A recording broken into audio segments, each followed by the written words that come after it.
নমস্কার। আজ আমার কবিতা শিমুল মুস্তাফার লেখা কবিতা একবার চলে গেলে।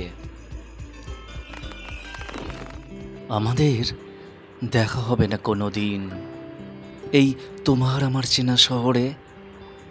আমি ঠিক জানি, ঠিক বুঝতে পারি, কোনো দিনই আর দেখা হবে না আমাদের।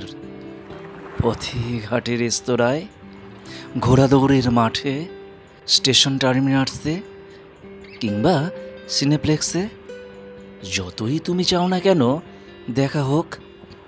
একটা গোটা জীবন দাঁড়িয়ে থাকলেও আমি আর দাঁড়াবো না তোমার মুখোমুখি।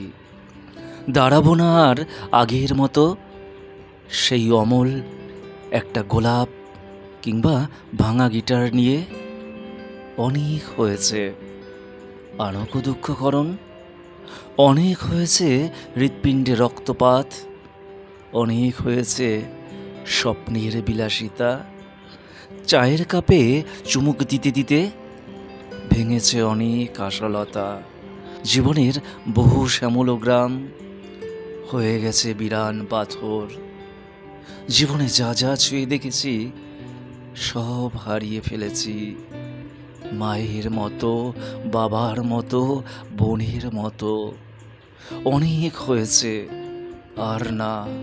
আর না হৃদয়ের ডুবসাঁতার। তুমি যেভাবেই চেষ্টা করো না কেন, যেভাবেই ফিরে আসতে চাও না কেন, আমি জানি যে তুমি একবার চলে যায় সে তুমি কখনই আর সেই তুমি হয়ে ফেরে না। নমস্কার। শিমুল মুস্তাফার লেখা কবিতা একবার চলে গেলে কবিতাটি আমার কণ্ঠে যদি এতটুকু ভালো লেগে থাকে তাহলে প্রত্যেকেই একটি করে লাইক এবং কমেন্ট করে আমার পাশে থাকবেন। আর যারা নতুন আছেন তারা আমার এই ক্ষুদ্র চ্যানেলটিকে সাবস্ক্রাইব করে আমার পাশে থাকবেন। সকলে ভালো থাকবেন এবং সুস্থ থাকবেন। নমস্কার।